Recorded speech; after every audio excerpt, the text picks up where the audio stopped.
Mas Jesus, ele facilitou para nós os ensinamentos, né? Ou as leis, melhor dizendo. Facilitou também entre aspas, né? Porque ele facilitou o entendimento, mas assim a execução continua difícil. Então ele disse: o primeiro mandamento é amar a Deus sobre todas as coisas, e o segundo é amar ao próximo como a si mesmo. E aí nós costumamos ouvir dizer que amar a Deus é fácil, amar ao próximo é que é difícil. Então é muito comum nós ouvirmos essa colocação. Mas isso é decorrente de uma falta de atenção nas verdadeiras palavras de Jesus. Porque ele disse: o primeiro mandamento é amar a Deus sobre todas as coisas. E aqui tendes o segundo, que é semelhante ao primeiro. Então normalmente se esquece dessa parte, onde que ele diz que o segundo é semelhante ao primeiro, que é amar ao próximo como a si mesmo. E porque o que isso significa? Que eu não posso amar a Deus sem amar ao próximo, certo? E a partir daí também que quando eu amo o próximo, mesmo não acreditando em Deus, aos ateus, eles continuam amando a Deus indiretamente. Então a questão principal é amar ao próximo como a si mesmo, certo? E amar a Deus, mesmo que nós tomemos a premissa, né, de amar a Deus é fácil, também não é fácil não, porque é fácil nós falarmos que amamos a Deus. Mas amar a Deus compreende uma série de outras coisas que nós reclamamos. Então, amar a Deus significa ser dócil às leis de Deus. E ser dócil às leis de Deus significa entender as leis e cumpri-las. Isso é que é ser dócil às leis de Deus, certo? E além do mais, todas as vezes que nós somos contrariados de alguma forma, nós reclamamos, mesmo que não diretamente a Deus, mas nós nos lamentamos. Isso também não seria um amor a Deus, porque amar a Deus também é aceitação. Então amar a Deus é quando estamos em uma enchente, é quando estamos na pobreza, é quando estamos na necessidade, também quando estamos, né, na situação confortável. Então amar a Deus é muito mais amplo do que simplesmente dizer: Deus, eu te amo, certo? Porque as palavras são fáceis. E amar ao próximo, é por isso que nós estamos aqui convivendo em sociedade.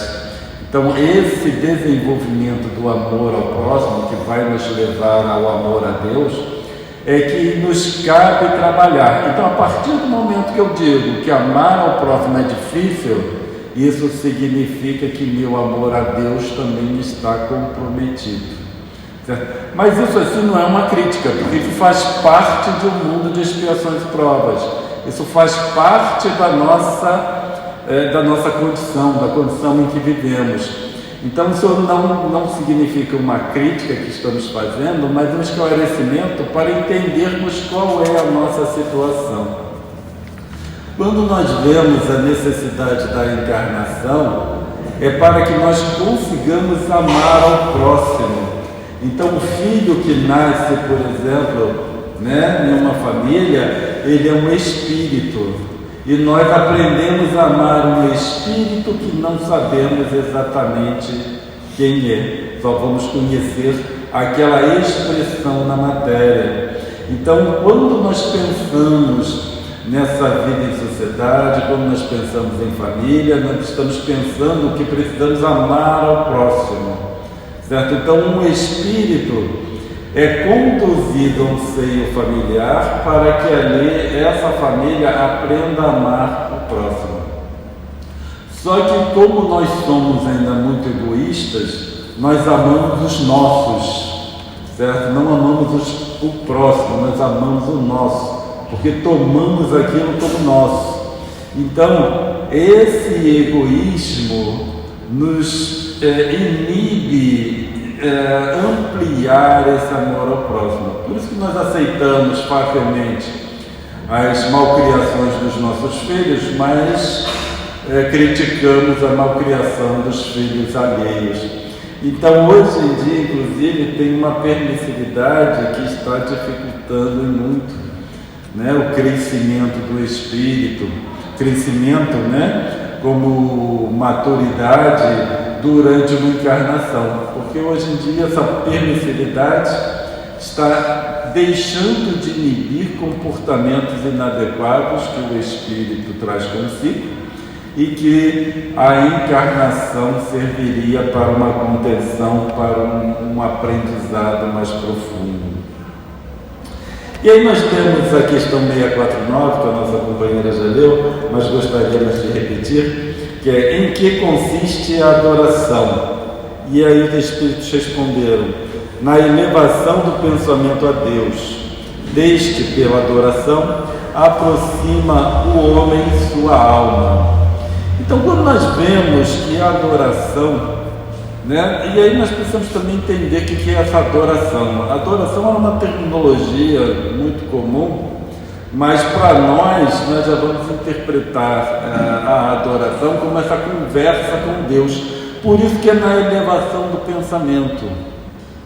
Então, a adoração, né, não vamos ficar pensando em olhando para uma imagem, olhando para um local, imaginando Deus, especialmente porque quando nós falamos em imaginar Deus, nós vamos pensar naquele velhinho de barba branca, de roupa branca, sentado nas nuvens, porque essa é a imagem arquetípica que nós trazemos em nossa mente.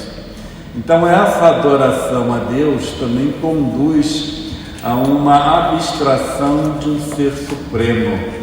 Então, para nós entendermos Deus de forma geral, nós precisamos, nessa elevação do pensamento, conduzir a uma abstração de um ser supremo que não é necessariamente representado por um velhinho de barbas brancas, cabelos brancos e por aí vai, né? Aquela representação típica de Deus. Mas por esse pensamento pode aproximar o homem a Deus. Isso também é aproximar o homem a Deus, certo? Porque se Deus é a causa primária de todas as coisas, nós existimos porque Deus existe. Então, se Deus deixasse de existir, nós também não existiríamos, porque afinal de contas a causa primária se encerra, o restante tudo também se encerraria. E isso significa que essa comunhão com Deus nós mantemos em todos os momentos da nossa existência enquanto espíritos, tá? Então, por exemplo, eu não gosto muito, não coaduno com a ideia de que nós nos afastamos de Deus, nós nos afastamos das leis de Deus, porque isso é impossível. Mesmo que eu quisesse me afastar de Deus ou me afastar das leis de Deus, isso seria impossível. Então não existe religação, porque nós nunca nos desligamos de Deus. E isso faz parte da obra da criação. Deus cria espíritos e cuida dos espíritos por toda a eternidade. Então, quando nós pensamos em religação com Deus, nós precisamos sempre ter em mente que isso é algo que não existe, porque nós nunca nos desligamos de Deus. Então, não podemos nunca imaginar que nós estamos afastados de Deus, assim como nós não podemos nunca pensar que estamos afastados das leis de Deus. Por que nós falamos isso? Porque causa uma apreensão. Se eu me afasto de Deus, eu estou próximo de quem? Certo? Se eu saio das leis de Deus, onde eu vou encontrar amparo se eu estou afastado das leis de Deus? Então eu estou completamente desamparado. A grande vantagem, quando nós temos a certeza que estamos sempre na lei de Deus, é porque nós vamos nos reajustar em algum momento. Então a questão não é se afastar de Deus ou se afastar das leis, é que nós estamos por um motivo ou outro reajustados, mas que Deus está olhando para nós. Nós estamos sujeitos à lei de Deus. Como eu estou sujeito às leis de Deus, eu sei que mesmo na minha pior situação, eu vou encontrar o meu caminho, porque as leis de Deus estão me guiando para uma condição adequada. Então isso é algo que nós não podemos nunca perder da nossa mente, certo? Nós nunca nos afastamos de Deus, seja lá a pior pessoa que vocês possam imaginar. Imagina a pior pessoa que vocês conheçam ou que vocês saibam que existe. Essa pessoa não se afastou de Deus, assim como ela também não se afastou das leis de Deus. Porque a lei de Deus, e é por isso que nós temos a bondade infinita de Deus, é que Deus não abandona nenhum dos seus filhos.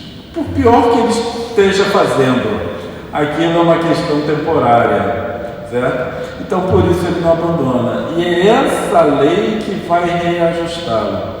Então as leis de Deus, ela vai servir sempre para um reajuste daqueles que se desviam da finalidade da criação.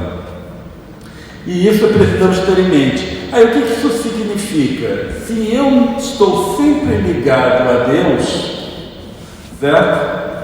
Eu posso, por vontade própria, por escolha, entrar em comunicação com Deus. Não é Deus em comunicação comigo, que isso nunca se perde. Deus está sempre em comunicação comigo. Ponto. Isso não se perde. Agora, a minha comunicação com Ele é que às vezes, ou muitas vezes, ou a maioria das vezes, melhor dizendo, é que eu não percebo. Certo? Então nós precisamos fazer essa distinção. Não é que eu não esteja em comunicação com Deus. Eu não percebo que eu estou em comunicação com Deus. Isso é diferente. Então, quando nós vamos para essa parte da adoração, significa que nós vamos tomar momentos para perceber essa nossa comunicação com Deus. Então, no final, é isso que significa. Então, eu preciso me preocupar se Deus não está me ouvindo? Não preciso, porque Ele está me ouvindo. Mesmo quando eu estou fazendo coisas erradas, Ele está me ouvindo. Agora, se eu vou entrar numa introspecção para me comunicar com Ele, aí é uma opção pessoal, está certo? E qual é a vantagem desses momentos? É que nós fazemos uma autoanálise. E nessa autoanálise, nós, com o auxílio de todo o processo envolvido, nós vamos conseguindo nos reajustar. É porque nós falamos as coisas sem prestar atenção. Né? Mesmo quando nós oramos, mas não prestamos atenção. Por isso que a introspecção é necessária. Antes de ser espírita, eu era católico, e aí todas as noites eu rezava um Pai Nosso, uma Ave Maria e um Credo. E todas as noites, durante não sei quantas décadas, certo? Eu rezei lá Ave Maria, Pai Nosso. Aí me tornei espírita. Aí me deparei com o Pai Nosso. E eu fui olhar o Pai Nosso lá no final do Evangelho segundo o Espiritismo. Uma oração que eu tinha feito não sei quantas vezes. Aí que eu fui olhar para o Pai Nosso. O que o Pai Nosso significa? Nós pedimos perdão a Deus, assim como nós perdoamos a quem nos tem ofendido. Eu entrei em crise, né? Uma crise em bom sentido.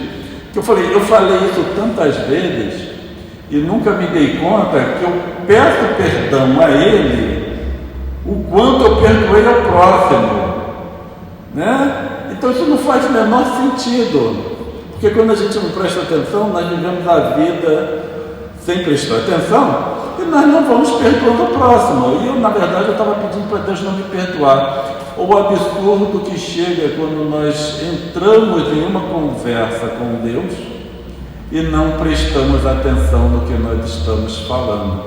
Seja feita a vossa vontade. Olha só o que eu pedi a Deus. Seja feita a vossa vontade sem saber o que eu estava pedindo.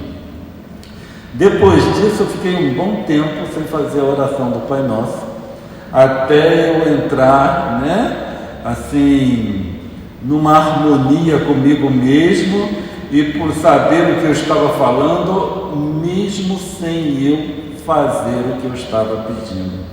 Porque aí muda completamente a configuração. porque eu já analiso e já vejo o que eu não faço. Então, no final, quando nós pensamos em conversa com Deus, nós estamos avaliando o que nós não fazemos. Por isso que o Pai Nosso, que é a oração que Jesus nos ensinou, ele mostra exatamente isso. Essa conversa é para nós percebermos o que nós não fazemos. Certo? Pedir perdão a Deus, depois eu fui aprender que não faz o menor sentido pedir perdão a Deus, porque Deus não se magoa comigo, Deus não se magoa com ninguém. Então eu costumo falar que Deus não perdoa, Jesus não perdoa, Espírito elevado não perdoa. Por quê? Porque eles não se ofendem. O perdão está sempre relacionado com uma ofensa. Se ele não se ofende, ele não precisa perdoar. E aí eu vejo o que significa o ensinamento do perdão para nós. O perdão, perdoar 7 vezes, mas 70 vezes 7, ele significa não se moleste, não se ofenda. Porque primeiro dá trabalho perdoar 70 vezes, 7 vezes, né? Porque dá muito trabalho. Então é preferível não se molestar, não se ofender. Então, quando Jesus vem falar de perdão, ele está falando de uma ferramenta que nós precisamos usar para chegar a um nível de nós não nos ofendermos. Até chegar a perdoar dá muito trabalho. Acho que eu não vou me ofender mais não, que é mais fácil. Porque quando a gente tem uma ofensa, a gente leva pelo menos 3 dias lembrando da ofensa, né? Remoendo aquele negócio. Depois mais uns 3 dias ali, lembrando que precisa perdoar, porque vem aqui na casa espírita durante a semana, alguém fala do perdão, e a gente lembra que precisamos perdoar não sei quem, aí fica com aquilo mais na cabeça uns 3 dias para tentar perdoar, no 7º dia consegue amenizar o negócio. E aí é uma semana. Agora 70 vezes, 7 vezes, 7 dias. Né? Faz essa multiplicação aí, dá muito trabalho perdoar. No final é isso, é melhor não se ofender. Então Deus, Jesus e Espírito elevado, eles não perdoam porque eles não se ofendem. Esse é um estágio assim que eu imagino que seja a sublimidade da felicidade. A gente levar a vida sem se ofender, né? Especialmente no trânsito hoje em dia, para quem dirige, né? Ficar no trânsito e para aqui para minha casa sem eu me ofender, especialmente para aqui na Avenida das Américas, que a Avenida das Américas é uma coisa absurda. Então, se eu conseguir chegar na minha casa sem me ofender, eu já vou estar feliz. Então, a premissa básica da adoração é sabermos que estamos em comunhão com Deus 24 horas, 7 dias por semana. Estamos sujeitos às leis de Deus 24 horas, 7 dias por semana, e aí fica muito mais fácil essa comunicação. Além do que, tem outro ponto muito interessante, que muitas vezes nós escutamos que precisa ser escalonado, né? Que tem que falar para o espírito tal passar para o espírito tal, parece os Correios daqui de casa, aqui que nós temos aqui. A gente vai na agência dos Correios, posta a carta, aí depois vem alguém, coleta aquela carta, leva para uma central, a central leva para outra central, até chegar no remetente. No destinatário. Felizmente não é assim que funciona, certo? Porque eu já estou em contato com Deus, então a minha comunicação é diretamente com Deus. Certo? Isso facilita muito. Eu não preciso pedir para ninguém entrar fazer oração. Às vezes nós vemos as pessoas, faz uma oração por mim. Não precisa. Faça a oração ao próprio indivíduo, porque afinal de contas a adoração está na elevação do pensamento a Deus. Se alguém me pede, Cláudio, faz uma oração por mim, quem vai elevar o pensamento a Deus? Sou eu. Eu posso até pedir pela pessoa, devemos, certo? Nas nossas orações, pedir auxílio para as outras pessoas. Mas a eficácia, quando eu desejo, é que eu faça a oração. Tem várias vantagens de conversar diretamente com Deus, porque mesmo que eu não consiga me expressar direito, Ele sabe o que eu quero falar, o que eu quero dizer. Então eu posso falar alguma coisa aqui que não fique muito claro para vocês, mas para Deus fica. Seja lá do jeito que eu falo o meu problema, seja lá como eu conduzo a minha conversa, para Deus fica claro, Ele vai entender tudo isso. Então não preciso nem me preocupar nessas questões. Não preciso usar português casto, não preciso me falar as palavras corretamente, não preciso nada disso.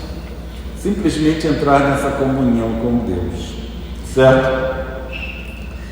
E aí, na questão 650, Kardec pergunta: origina-se de um sentimento inato à adoração ou é fruto do ensino? E eles falam, sentimento inato, como a existência de Deus. Então aqui já traz todo o resumo daquilo que nós estávamos falando. Esse sentimento de adoração, ele é inato. Ele existe em nós. Vocês precisam aprender? Não. Eu preciso aprender? Não. Porque já é inato. O que eu precisaria aprender se existisse alguma fórmula mágica para eu me comunicar com Deus? Se eu tivesse que fazer as orações prescritas? Se eu tivesse que me posicionar de determinada forma? Aí eu precisaria aprender. Mas eu não preciso, ter regras claras do que eu falo, nem posição, nem local, nem nada. Então, mesmo no ônibus cheio, eu posso fazer uma prece. Seja lá em qualquer situação, eu posso fazer uma prece. E aí, por que nós precisamos ter isso em mente? Porque muitas vezes, no momento de dificuldade, nós esquecemos. Eu sei de experiência própria, porque eu repito isso não sei quantas vezes. Se vocês forem perguntar quantas vezes você já falou isso, eu vou falar, não sei. Já falei não sei número de vezes. Aí certa vez apareceu um cálculo renal e nós fomos para o hospital, eu e minha esposa, e eu estava lá cheio de dor. Ela virou para mim e falou assim: você já fez uma oração, Cláudio? Eu não tinha feito uma oração. Eu que falo tanto para as pessoas fazerem oração, não tinha feito uma oração. Aí depois disso eu passei a repetir mais vezes a necessidade da oração, que é para ver se fica na minha cabeça que eu preciso fazer as orações no momento de necessidade. Porque nós esquecemos, ou então nós pensamos que Deus não vai nos ouvir, ou acreditamos que não conseguiremos falar as palavras corretamente. Então, um simples me ajuda já é suficiente, certo? Para que nós façamos a oração. Me ajuda já é uma oração. E também, quando nós pensamos nesse me ajuda, o processo todo se desencadeia. Então, não é porque eu estou passando aqui perto da casa espírita aqui, só que a minha casa espírita ela fica em Teresópolis, que muitas vezes nós estamos em Teresópolis, que se eu precisar de ajuda aqui, eu preciso fazer uma prece para os mentores daqui. A grande vantagem é que mentor não é orgulhoso, porque eu não preciso me preocupar. Eu posso fazer uma prece para quem quer que seja. Se eu estiver passando aqui em necessidade e um dos mentores estiverem aqui, eles vão me ajudar. Então não preciso me preocupar com certas questões, certo? Porque mentor também não é orgulhoso. E aí muitas vezes se considera que quando vai no momento de necessidade, de saúde, tem que fazer prece para Bezerra de Menezes. Todo e qualquer espírito da envergadura de Bezerra de Menezes, ele conhece a medicina aqui da Terra, certo?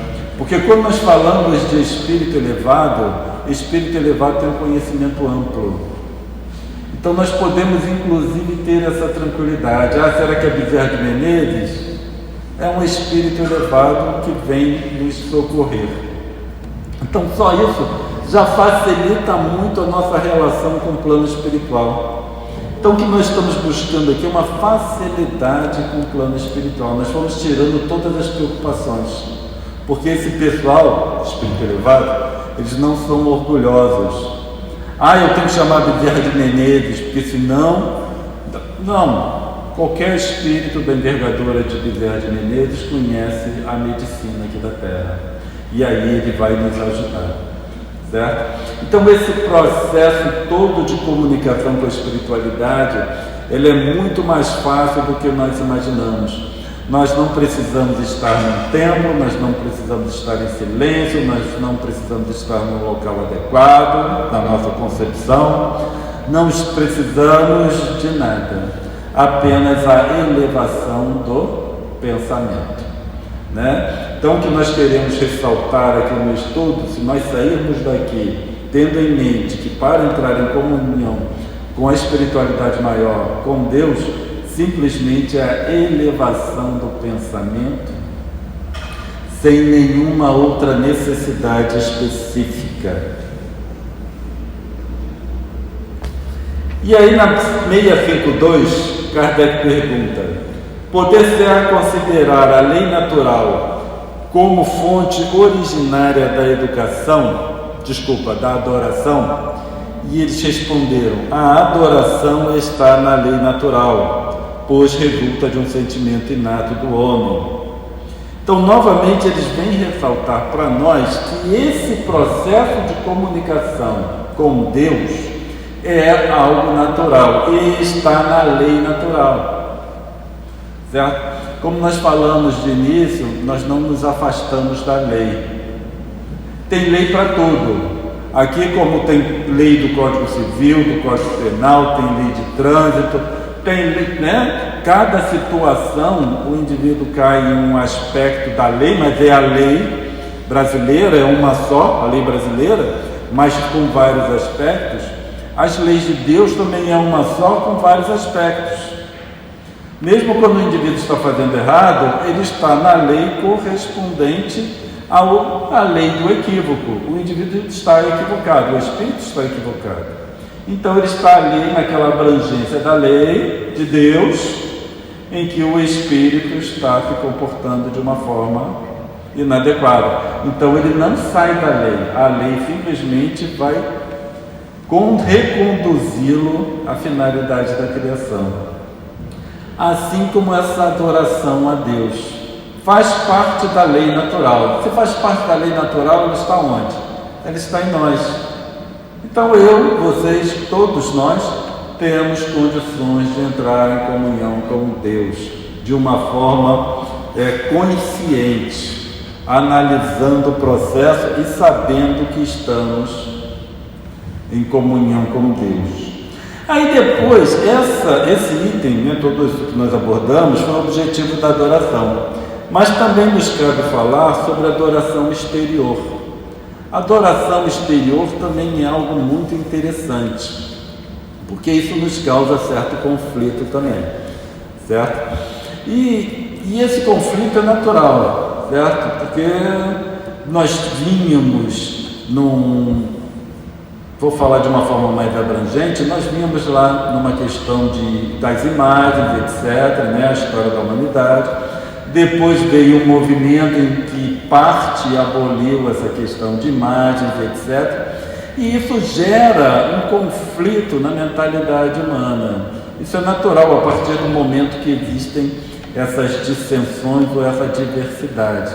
Afinal de contas, a adoração exterior é algo ruim ou é algo bom? Né? Eu posso ter essa adoração exterior ou não?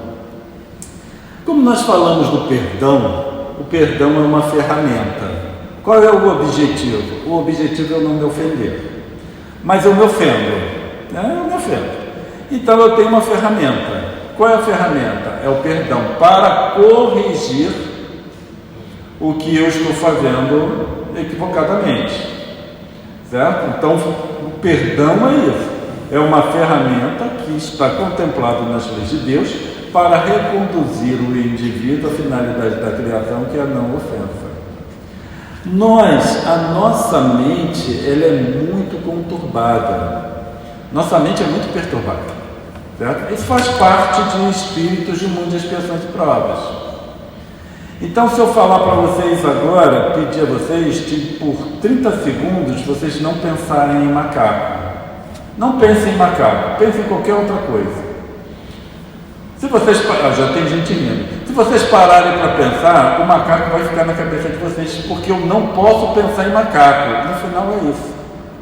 Eu não posso pensar em macaco. Só que aí, se eu penso, eu não posso pensar em macaco, eu estou pensando no macaco.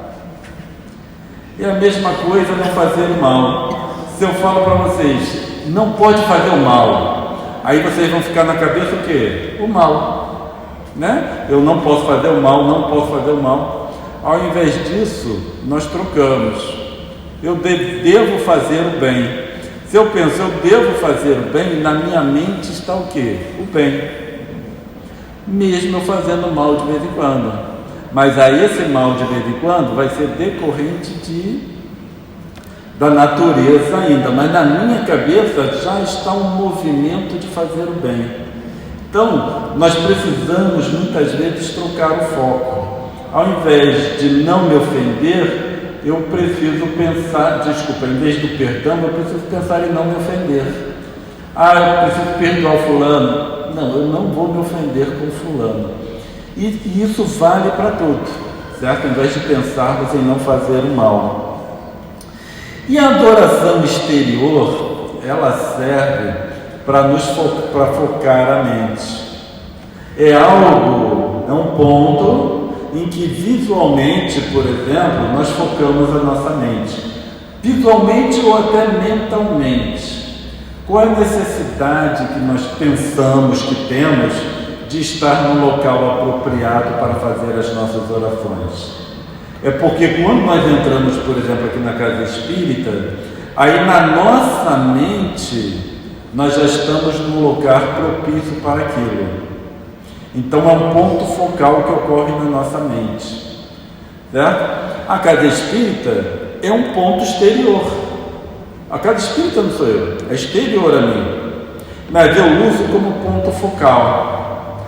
As imagens, e aí nós vamos entender, né, toda uma vertente religiosa que utiliza aquelas imagens de ponto focal para a mente, é uma questão mental. Então a adoração exterior, ela vai ser interpretada como um ponto focal. Eu preciso focar a minha mente.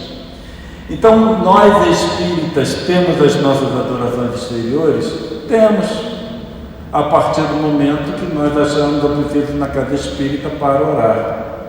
Nós precisamos ir na casa espírita para várias outras coisas, inclusive para orar. Mas não pode ser uma necessidade precípua para que nós entremos em um estado de oração. É esse o ponto que nós queremos chegar. Então, quando eu sei que eu preciso de uma imagem, de algo, um objeto, um local para orar, aí eu sei que eu preciso de um ponto focal. Quando eu sei como funciona a ferramenta, o processo, eu crio um ponto focal mental, que não preciso mais de algo externo a mim. E aí, naqueles momentos de maior dificuldade, eu volto para o meu ponto focal. E aí mental, e aí eu consigo conduzir a minha oração adequadamente. Ficou claro o que nós queremos dizer? Tá? E aí é interessante, porque as nossas orações, elas vão mudar de configuração. Porque ao invés de eu simplesmente falar, Deus me ajuda, agradeço a Deus por tudo, Pai nosso que estás no céu, qualquer coisa que vocês conduzam na oração, a atenção de vocês estará para um estado mental, certo? Vocês vão usar as palavras, mas o ponto estará, a atenção estará voltada para o estado mental. E aí a gente começa a prestar atenção no estado mental. A comunhão com Deus é o quê? A adoração, a elevação do pensamento. Então, a partir de certo momento, que exercitamos esse ponto focal e prestamos atenção no estado mental, aí nós começaremos a perceber que não precisamos mais das palavras para nós entrarmos em um estado consciente com Deus. Então é através do estado mental que nós entramos nessa adoração. E nesse estado, nessa condição, não existem mais palavras. Palavras não precisam mais ser ditas. Ficou claro o que nós queremos falar? Então, o que acontece? Qual é o exercício que nós passaremos a fazer? Né? Dar alguma coisa prática. É nos momentos de oração, nós prestarmos atenção no nosso estado mental. Para onde minha mente vai? Então, durante muitos anos, como nós falamos aqui, que nós rezávamos o Pai Nosso, a Ave Maria e o Credo todas as noites, minha mente não ia para lugar nenhum. Ela somente recitava aquelas palavras, certo? Recitava, mas minha mente continuava no mesmo lugar. Por que nós falamos que durante um bom tempo nós não fizemos mais, né? Eu não fiz mais essa oração para entrar numa harmonia comigo mesmo, porque eu precisei entender esse estado mental. O que significam essas palavras? O que significa o meu estado mental?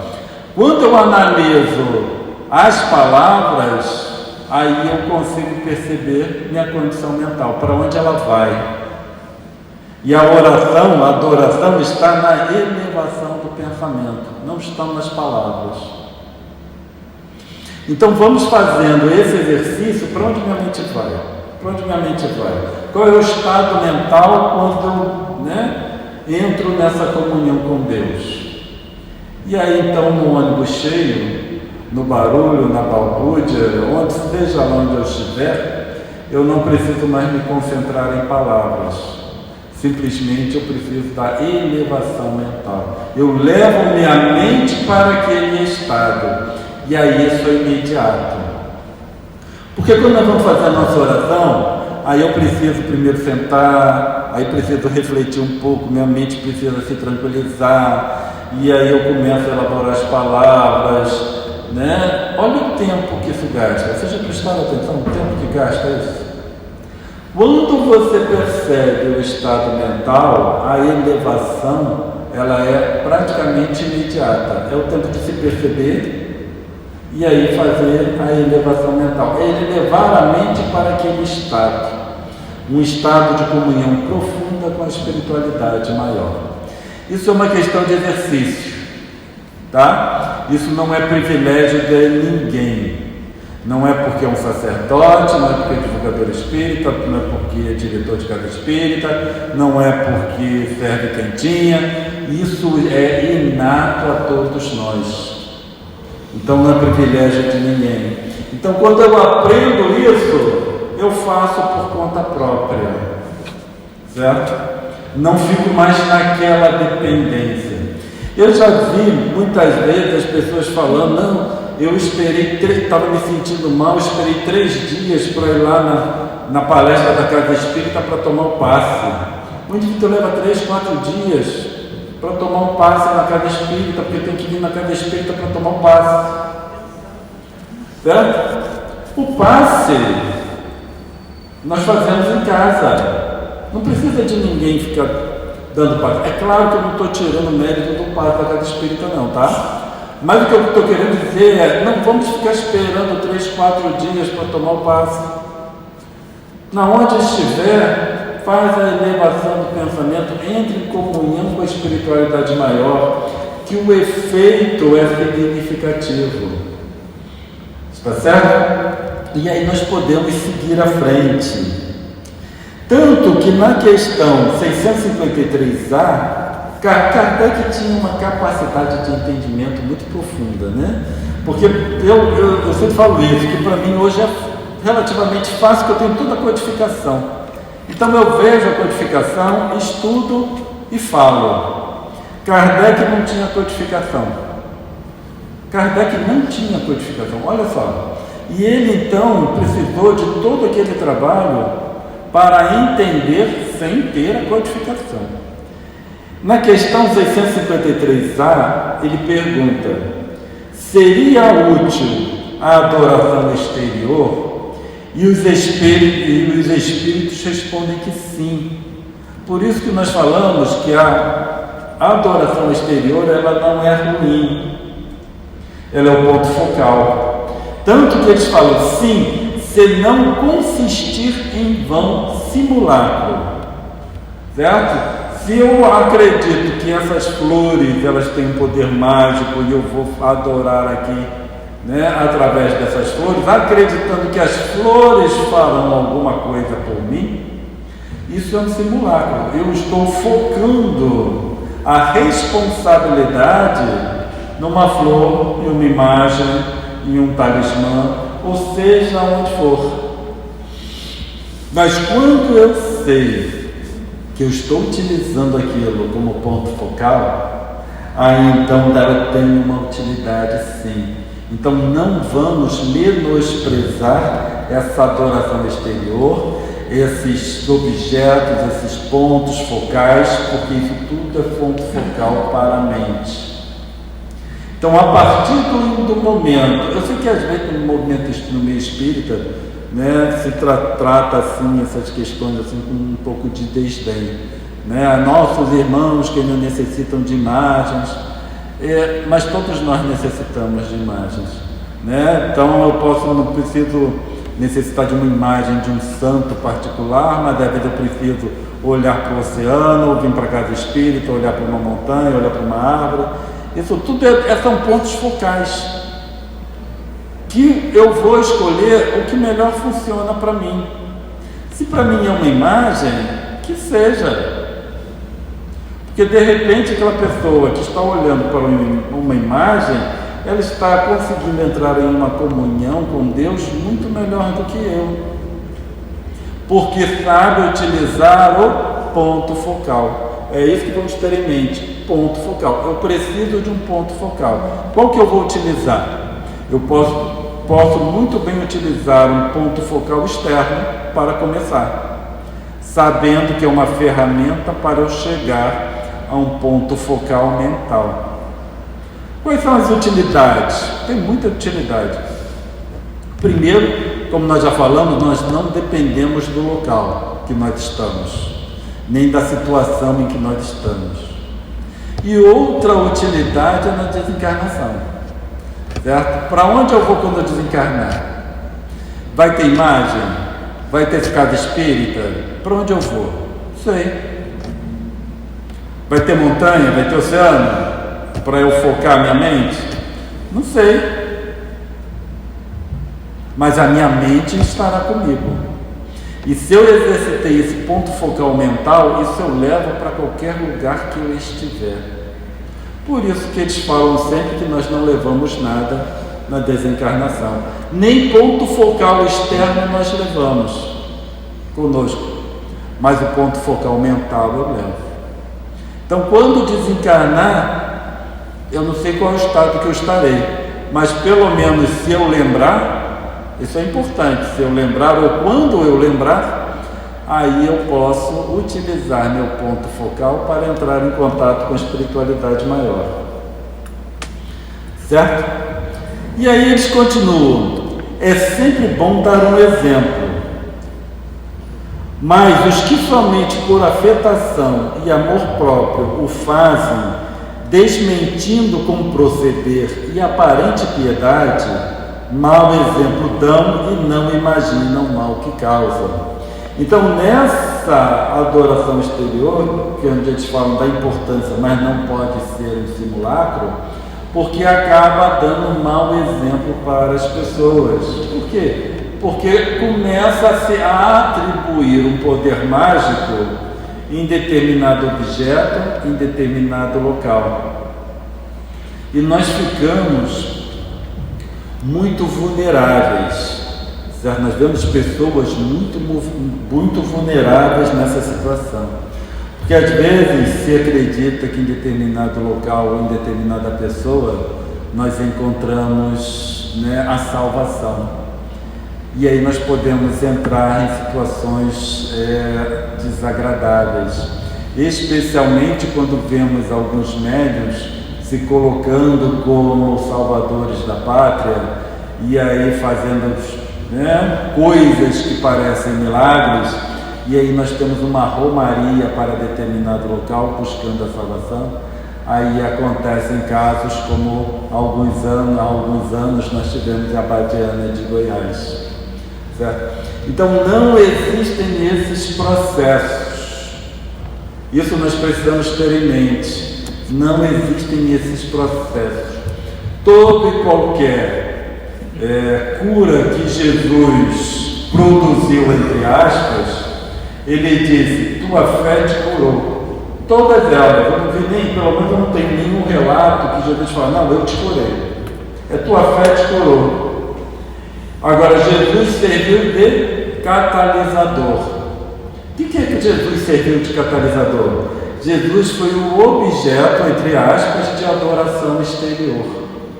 Porque diante de Jesus, se Jesus aparecesse aqui para nós, viesse aqui para nós hoje, nós íamos considerar tamanha importância que a nossa mente catalisaria todo o processo necessário.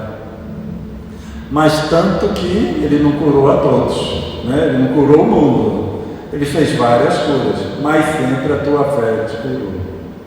Então aqueles que pregam, certo, que determinado local, determinado procedimento será o motivo para a cura, nós precisamos ter muito cuidado, porque espíritos evoluídos, eles não fazem alarido quando eles chegam. Isso é algo que precisamos ter em mente. Espírito evoluído não causa alarido, não tem luzes piscando, não tem sirenes, não tem nada. Quando um espírito elevado chega, é paz, nós sentimos uma paz interna. É isso que significa que um espírito elevado chegou.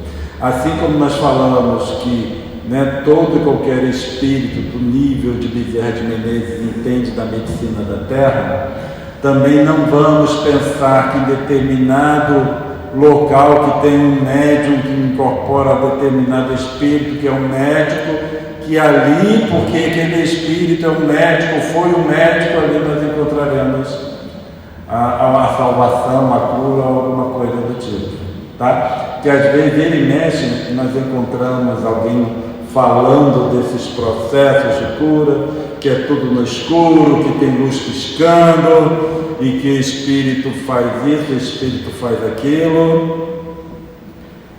Espírito elevado, ele não precisa de escuridão e ele não precisa de luz. Essa é a vantagem de espírito elevado. Espírito elevado só tem vantagem, certo? Eles não precisam, não se importam com luz, não se importam com escuridão, eles não se importam com o local, eles não fazem barulho, e é tudo uma paz interna. Quando nós sentimos a paz, aí nós sabemos que ali se encontra um espírito elevado. Tá bem? Então eu espero que tenhamos conseguido trazer material para as nossas reflexões e também esperamos que tenhamos conseguido demonstrar algo prático para as nossas orações. Que a paz do nosso Mestre Jesus possa continuar com todos nós.